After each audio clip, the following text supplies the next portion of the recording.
Hey everyone, this is Dean with DCA Crypto. Today we're going to talk about why I think this bull run is going to be bigger than any of the other ones we've had so far. So I'd appreciate it if you subscribe to my channel, smash that like button, and let's jump into it.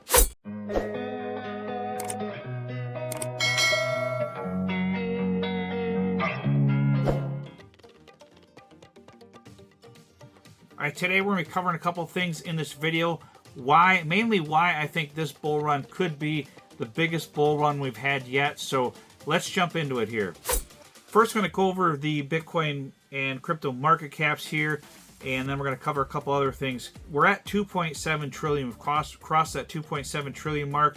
I'm hoping we can get up above the 3 trillion mark. If we do that, things are really going to get crazy here. Bitcoin did hit 70,000 again. ETH got around 3,900 yesterday.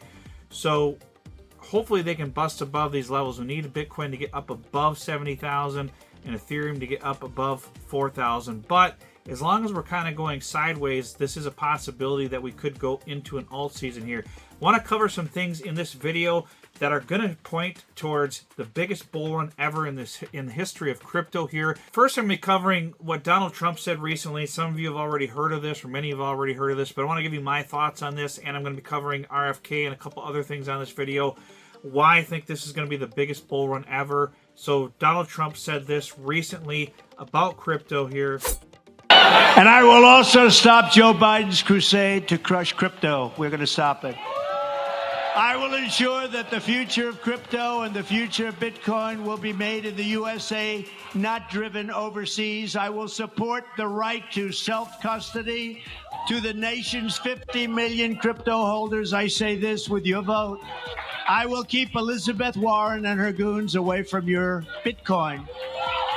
And I will never allow the creation of a central bank digital currency. So some pretty specific and positive remarks from Donald Trump on crypto. He's getting more pro-crypto. He's accepting crypto donations for his campaign now. He's launched NFTs, several NFTs so far. And I actually purchased some of those NFTs, I think, late last year.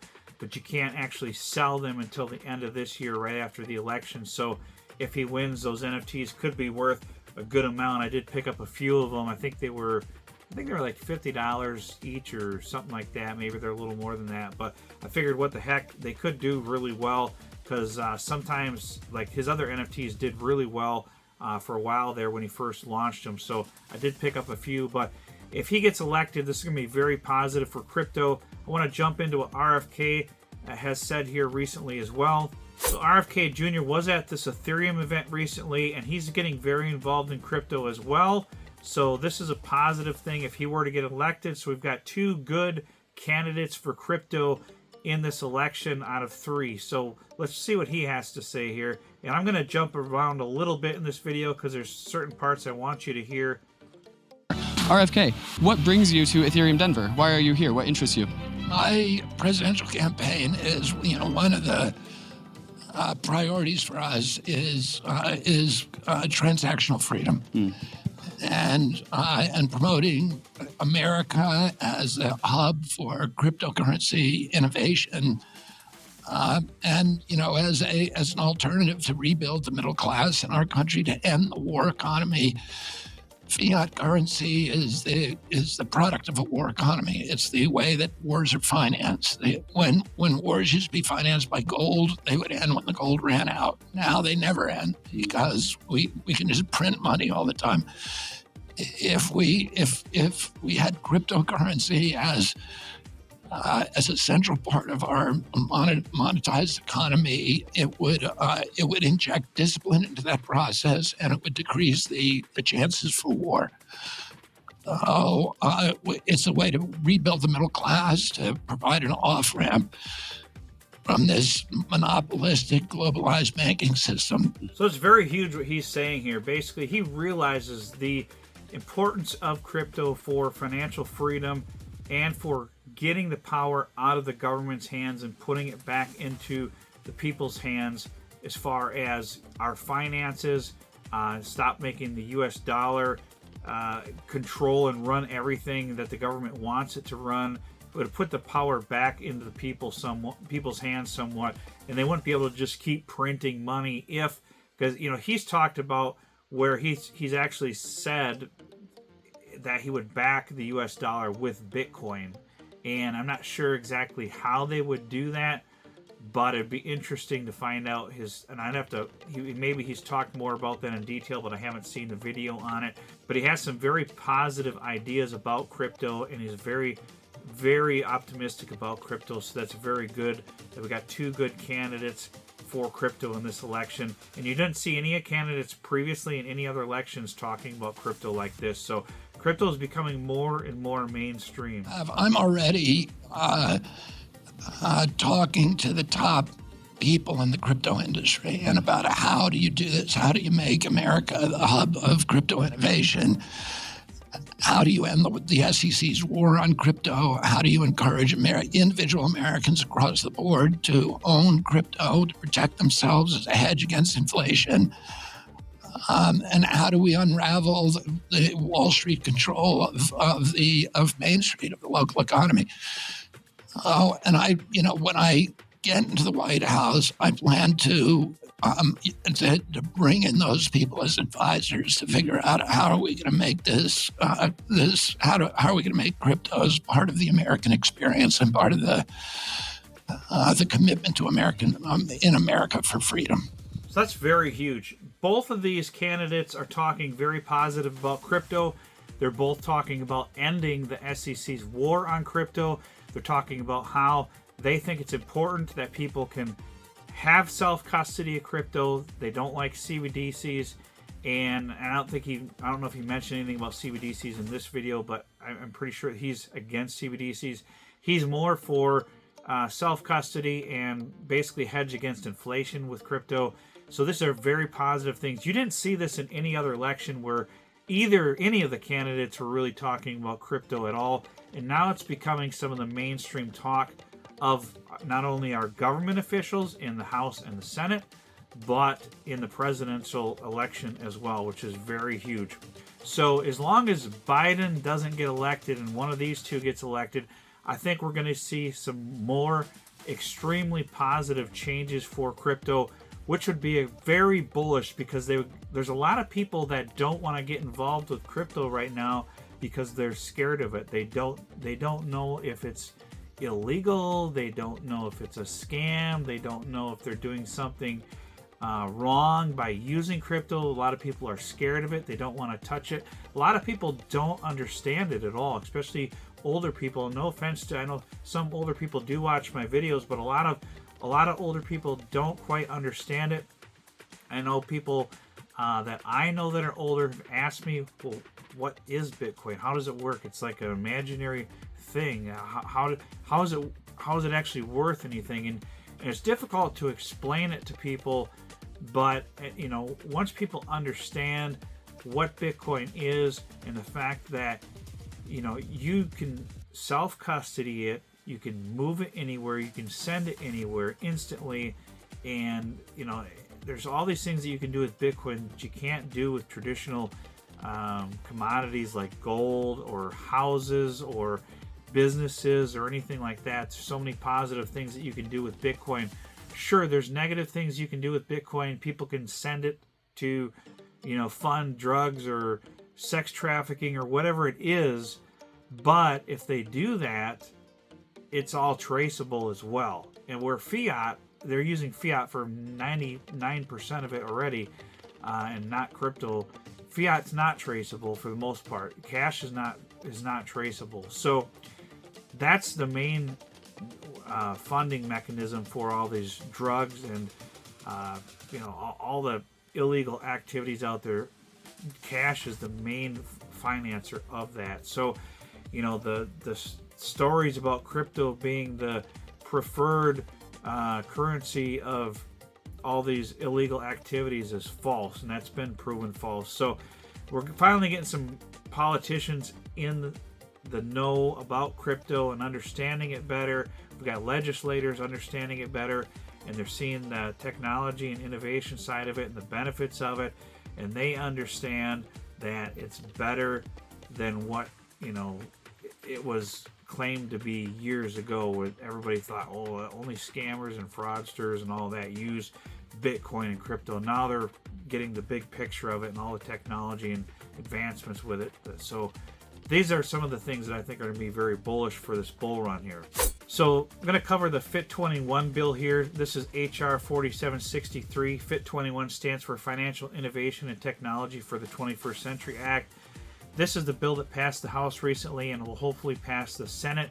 Hopefully it does pass the Senate, and hopefully Biden signs it into law. He hasn't threatened to necessarily veto this one, so hopefully it gets passed here. This is going to be very positive for crypto. It's going to lay out kind of the groundwork for what is considered a commodity in crypto and what's considered a security. More clear definitions for both of those. So hopefully these projects can follow this. Basically, my understanding of this is if they want to be considered a commodity, they need to be decentralized. And there's a very specific set of rules for decentralization in this bill. I'm not going to read you this bill. I'm just going to cover some key points of it so you guys can kind of get the gist of it. But some of the criticism I've seen about this bill is it can be somewhat difficult for some of these projects to be considered decentralized. But, you know, it is what it is. We have to have some kind of legislation out there, and it's not always going to be in the favor of the crypto projects. So some of these cryptos, if they want to be considered a commodity, may have to shift things around and change things a bit in order to be considered a commodity. And now one of those requirements I know is that they have to be where the I guess the coding cannot be changed in the program itself is one of them, I believe. And then also there's certain amount of the coin that people cannot own, and I don't know if it's 5% or 20%. I've seen something in here about no one person can own more than 5% of the supply. And then I've also heard something about 20%, so maybe that would be the project itself. They would not be able to own more than 20% of the coin itself, of the supply. So, you know, this talks about definitions under the Securities Act of 1933 and 1934, and then definitions under the Commodity Exchange Act, and then they have definitions under this act. So first of all, they got all these different definitions in here that people can read to see what the definitions mean for what they're describing in the bill. Now, the other notice on here, section 106, talks about the intent to register for digital commodity exchanges, brokers, and dealers. And then section 107 is the intent to register for digital asset brokers, dealers, and trading systems.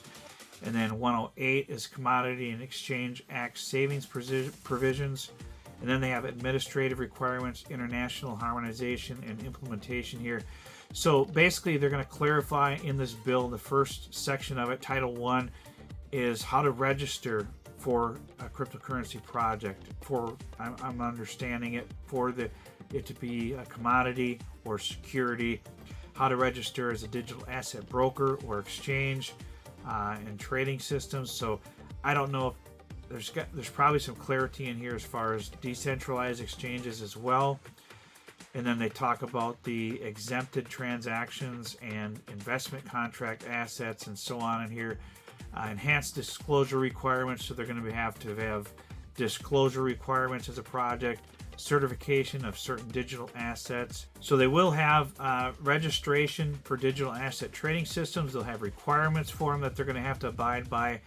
Registration for brokers and digital asset dealers. And then they're going to have requirements for those as well. They're going to have rules to conflicts and interest, treatment of certain digital assets in connection with federally regulated intermediaries, exclusions for decentralized finance activities. So they're going to have some exclusions in here for DeFi. So that's good.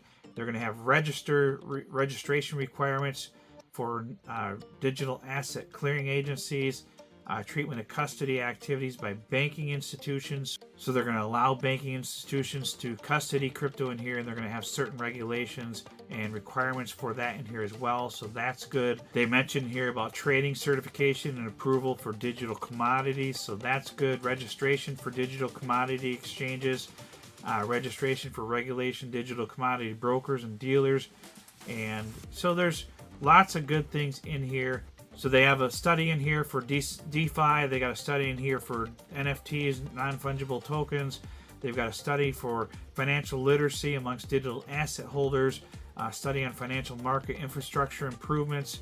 So there's a lot of stuff in this act that'll get just a base foundation for crypto and how it should operate in the United States. This isn't going to be fully comprehensive. It's not going to cover everything that needs to be done for crypto, but it's a good baseline for companies to get started and hopefully be able to register here and start acting as a legal exchange.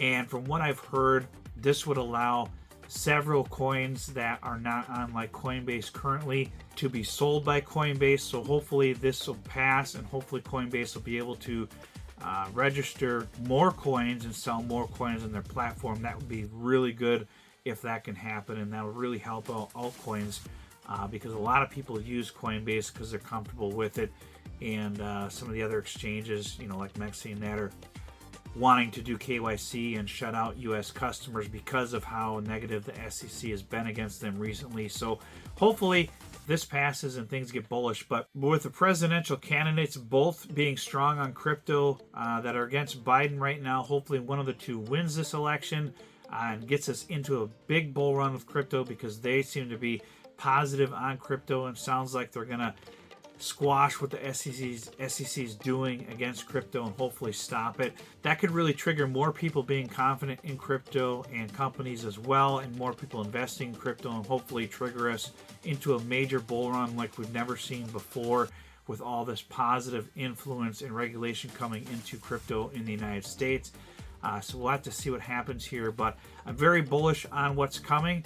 Hopefully this FIT21 bill gets passed. Hopefully one of these candidates that, and not everybody likes Trump, not everybody likes Kennedy, not everybody likes Biden, but hopefully Kennedy or Trump get elected into office, because it would be positive for all of us out there, would be positive for the crypto industry and anybody who's invested in crypto right now. I think if Biden stays in office, things are going to get really bad for crypto pretty quick here. So that's pretty much what I wanted to cover for this video, guys. I appreciate it if you subscribe to my channel.